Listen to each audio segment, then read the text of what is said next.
So hello friends, स्वागत है आप सभी का एक नए वीडियो में। दोस्तों आइए जानते हैं आज के मुख्य समाचार। उत्तर प्रदेश की 25 महत्वपूर्ण बड़ी खबरें। देश और दुनिया की खास खबर है, सीएम योगी के 2 बड़े ऐलान हैं, जिसके बारे में जानेंगे। किसानों के लिए, महिलाओं के लिए और बच्चों के लिए, स्कूली छात्रों के लिए कई सारे ऐलान हुए हैं, जिसके बारे में आपको हम बताएंगे। आप हमारे साथ इस वीडियो में अंत तक बने रहिए। चलिए शुरू करते हैं। बात पहले खबर की कर ले तो प्राथमिक के बाद अब माध्यमिक स्कूलों में 21 मई से चलेगा समर कैंप। शिक्षकों में नाराजगी है, 10 जून तक होंगे आयोजन। तो यूपी के 42 जिलों में बढ़ेगा जमीनों का दाम, नया सर्किल रेट लागू हुआ है, किसानों को मिलेगा बेहतर मुआवजा। उत्तर प्रदेश स्टाम्प की द्वितीय संशोधन नियमावली 2013 नियम 4(1) के तहत डीएम द्वारा अगस्त के महीने में वार्षिक रूप से जिले के विभिन्न भागों में कृषि और आकृषक भूमि का न्यूनतम मूल्य रेट बढ़ जाएगा। प्रदेश के गाजियाबाद, अमरोहा, मथुरा, संभल और पीलीभीत समेत करीब 42 जिलों में नया डीएम सर्किल रेट पुनरीक्षित कर दिया जाएगा। इसे एक करके लागू किया जाएगा। इससे किसानों और उनकी एक जमीन का उचित मूल्य मिलेगा, साथ में सरकार का खजाना भी भरेगा। यूपी में मुफ्त राशन का बढ़ेगा दायरा, योगी सरकार का बड़ा अभियान, एक एक गरीब का बनेगा कार्ड। दोस्तों यूपी सरकार अब सभी लोगों का राशन कार्ड बना रही है। हालांकि बहुत सारे लोगों को राशन कार्ड से बाहर तो किया गया है, लेकिन अब उन लोगों का नाम भी सामने आ गया है जो बेहद गरीब हैं या फिर जो मध्यम वर्ग के हैं। अब इन लोगों को भी कार्ड बनेगा। खास बात यह है कि अब जो लोग सच में गरीबी रेखा या मध्यम वर्ग के दायरे में आते हैं तो उनके लिए अंत्योदय कार्ड बन सकेगा। इससे पहले बहुत सारे लोगों का अंत्योदय कार्ड नहीं बन रहा था, तो योगी सरकार बड़ा अभियान चलाने वाली है। हर घर हर व्यक्ति का राशन कार्ड बनेगा, किसी को लाभ से वंचित नहीं रहना पड़ेगा। तो वृद्धावस्था पेंशन को लेकर बड़ी खबर आ रही है। दोस्तों आपको बता दें कि हर घर सत्यापन हो रहा है, लेकिन अब जिंदा साबित करने के लिए नहीं काटने होंगे चक्कर, फोन से ही हो जाएगा काम। जानिए तरीका, क्योंकि पेंशन 25 मई तक अभियान चल रहा है, सत्यापन हो रहा है और हर महीने 1000 रुपए के हिसाब से 25 मई के बाद 3000 रुपए मिलेगा। अप्रैल, मई, जून का पैसा आएगा। जून के पहले सप्ताह में दोस्तों पैसा आ सकता है। दरअसल अभी सत्यापन चल रहा है। बढ़ती उम्र के साथ साथ कई लोगों को इस बात की टेंशन होती है कि हमें पेंशन कैसे मिलेगा। यूपी सरकार ने बड़ा अभियान चला दिया है। जिस भी परिवार में 60 वर्ष के बुजुर्ग होंगे उनको आयुष्मान कार्ड का लाभ मिलेगा और साथ ही पेंशन का लाभ मिलेगा। इसके लिए बस पोर्टल पर जाकर आवेदन करना होगा और कुछ छोटे मोटे डॉक्यूमेंट है वो लगाने होंगे। मतलब सरकार आपकी टेंशन समाप्त कर रही है। कॉमन सर्विस सेंटर या मोबाइल ऐप के जरिए भी आप आवेदन कर पाएंगे और हर तीसरे महीने पर 3000 रुपए पाएंगे, यानी हर महीने का 1000 रुपए। इसके लिए राशन कार्ड होना बेहद जरूरी है। राशन कार्ड में नाम आपका नहीं होगा तो लाभ नहीं मिलेगा। अच्छा, जियो के ग्राहक अगर आप हैं तो आपको बड़ा तोहफा मिला है। 25 मई तक आप फ्री में ये सर्विस ले पाएंगे। फायदे जानकर खुश हो जाएंगे, क्योंकि जियो ने अपने जियो अनलिमिटेड ऑफर को 25 मई तक बढ़ा दिया है, जिसका लाभ अब आईपीएल फाइनल तक उठाया जा सकता है। यह ऑफर उन ग्राहकों के लिए है जो 299 रुपए से अधिक का रिचार्ज कराते हैं, तो उन्हें प्रतिदिन 1.5 GB का डेटा मिलता है। अब ऐसे रिचार्ज पर, यानी जो 1.5 GB का डेटा जिस पर मिलता हो, 299 रुपए के ऊपर का रिचार्ज हो, उस पर आपको फ्री में जियो हॉटस्टार का ऐप चलाने को मिलेगा। मतलब उस पर आपको सब्सक्रिप्शन मिल जाएगा।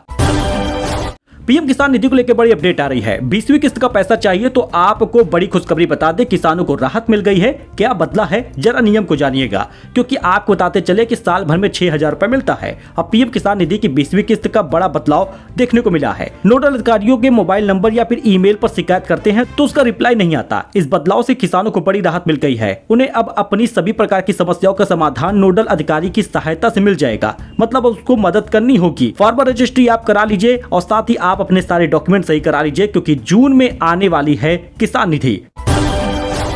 वहीं पर एक बड़ा वाक्य सामने आया दहेज प्रथा का। पत्नी के ऊपर पेशाब कर दिया पति ने, अपमानित किया है। शादी के बाद पति समेत ससुराल वाले अतिरिक्त दहेज में मांग कर रहे थे 5 लाख रुपए। रिपोर्ट दर्ज हुई है।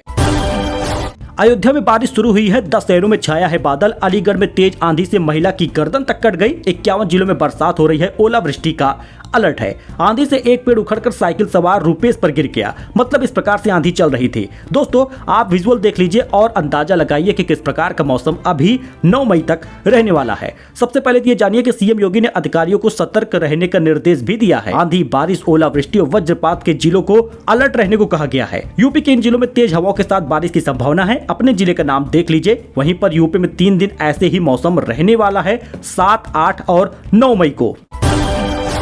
दोस्तों अगर आप भी चाहते हैं SIP करना तो हम आपको 3 ऐसी चीजें बता रहे हैं जिसमें आप म्यूचुअल फंड में निवेश कर सकते हैं, हाई रिटर्न मिलता है। मतलब दोस्तों अगर आप FD वगैरह के चक्कर पड़ रहे हैं तो SIP आपको बेहतर रिटर्न देता है और 15 से 16% तक का रिटर्न होता है।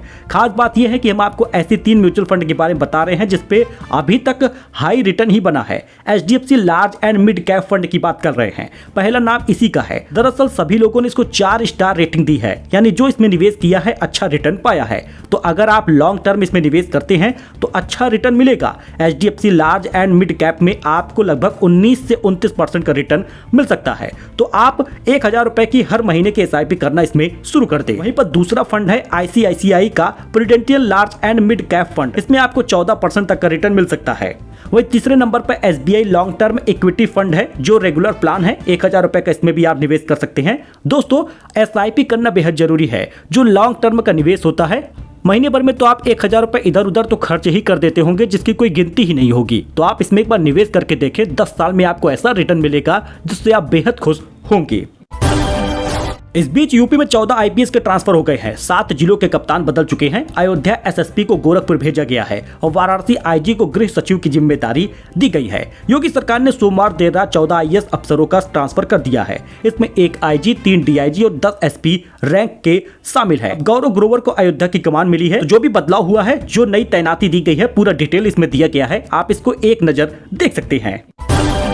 इस बीच पाकिस्तान में बड़ा तनाव आ गया है दोस्तों। दरअसल पाकिस्तान से तनाव के बीच केंद्र सरकार ने बड़ा फैसला भी ले लिया है। 7 मई यानी आज मॉक ड्रिल का आदेश है। आखिरी बार 1971 में भारत पाकिस्तान जंग के दौरान ऐसा हुआ था। जी हां, 7 मई को कौन कौन से राज्यों में मॉक ड्रिल होगा अभी इसकी जानकारी सामने नहीं आई, लेकिन पाकिस्तान से तनाव के बीच केंद्र सरकार ने देश के 244 जिलों में 7 मई को मॉक ड्रिल करने को कहा है। इसमें नागरिकों को हमले के दौरान खुद को बचाने की ट्रेनिंग भी दी जाएगी। यह इसलिए किया जा रहा है ताकि युद्ध की स्थिति में लोगों को सुरक्षा सुनिश्चित की जा सके। देश में पिछली बार ऐसा ही मॉक ड्रिल 1971 में हुआ था। तब भारत और पाकिस्तान के बीच युद्ध हुआ था। यह मॉक ड्रिल युद्ध के दौरान होता है। आप अंदाजा लगा सकते हैं कि PM मोदी क्या करने वाले हैं। इस दौरान गाँव मोहल्लों में रात में 9 से 9:30 बजे के बीच बिजली बंद भी होता है। मतलब इस समय रिहायशी इलाकों में बिजली बंद कर दी जाती है, जिससे कि ऊपर से आने वाले कोई भी विमान अगर बमबारी करते हैं तो जब लाइट नहीं जलती है तो वहां पर रिहायशी इलाके नहीं दिखते, इस वजह से वहां पर बमबारी नहीं होती। आप इसको समझिए।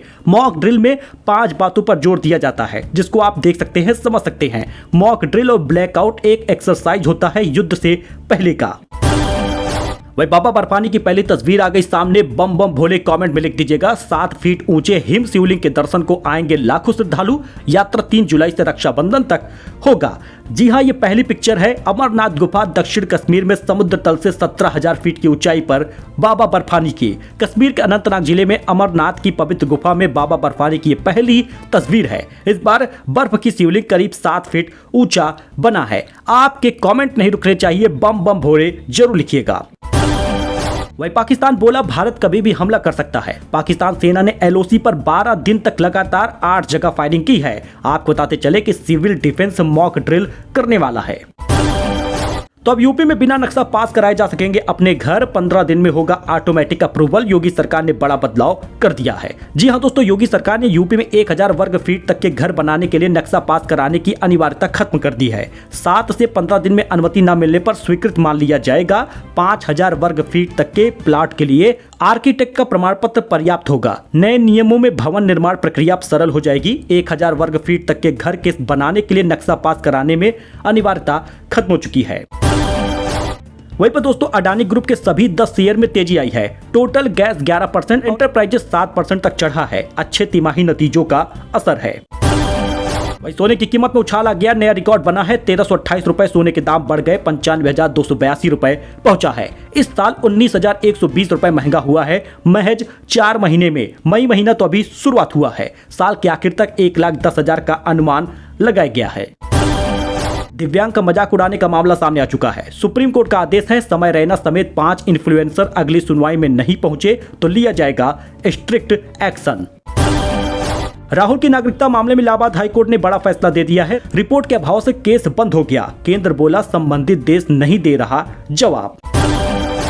चीन पर टैरिफ को लेकर ट्रंप का यू टर्न सामने आ गया है। उन्होंने कहा अर्थव्यवस्था संकट में है। 20 दिन पहले यूएस ने 145% टैरिफ लगाया था, चीन ने 125% टैरिफ लगाया था। अमेरिकी राष्ट्रपति डोनाल्ड ट्रंप ने इशारा दिया है कि वे चीन पर लगाए टैरिफ को कम कर सकते हैं। उन्होंने ये माना कि मौजूदा टैरिफ दरें इतनी ज्यादा हैं कि दुनिया की 2 सबसे बड़ी अर्थव्यवस्थाओं ने एक दूसरे के साथ व्यापार करना ही बंद कर दिया है। रिजर्व बैंक ने पिछले 7 सालों में जितना सोना नहीं खरीदा, इस बार सिर्फ 6 महीने में खरीद डाला है। इस वजह से सोने की कीमत और बढ़ सकती है। आप इसका अंदाजा लगाइए कि 25 टन सोना खरीदा जा चुका है। वही दोस्तों, bank of Baroda Kotak Mahindra bank ने एफडी में ब्याज दरें घटा दी हैं। अब कितना मिलेगा रिटर्न, आइए जान लेते हैं। अगर आप भी एफडी करना चाहते हैं, बहुत सारे लोग एसआईपी करते हैं, बहुत सारे लोग एफडी करते हैं, जिससे कि उनको अपने पैसे में अच्छा रिटर्न मिल सके। अब आप अपने बैंक में बस ऐसे ही पैसा रखे रहेंगे तो आपको बहुत नॉर्मल सा इंटरेस्ट रेट मिलता है। तो बैंक ऑफ बड़ौदा और कोटक महिंद्रा बैंक ने मई 2025 में अपनी एफडी रेट में बदलाव कर दिया है। जी हाँ, सामान्य नागरिकों को 7 दिन से लेकर 10 साल तक की एफडी पर 4% से लेकर 7.10% का ब्याज मिलेगा। वही सीनियर सिटीजन को यह सरकारी बैंक 4.5% से लेकर 7.60% तक का ब्याज देगा। 444 दिन की एफडी पर अब इतना ब्याज मिलेगा, यानी कि 7.10 और सीनियर सिटीजन को 7.60। कोटक महिंद्रा बैंक ने 180 दिन की एफडी पर ब्याज घटा दिया है। अब 6.5% तक का ब्याज मिलेगा, पहले 7% मिलता था। एफडी की नई दरें लागू हो चुकी हैं। सो दोस्तों, ये कुछ अपडेट था, नई जानकारी थी। आई होप कि आपको पसंद आया हो। लाइक करिए, सब्सक्राइब करिए, अपने इस दोस्त को सपोर्ट करिए। हम आपके लिए डेली न्यूज लेकर आते हैं जिससे आपको फायदा हो जाए और आप किसी भी नुकसान से बच सके। फिलहाल के लिए इतना ही, मिलते हैं एक नई जानकारी के साथ एक नए वीडियो में। धन्यवाद।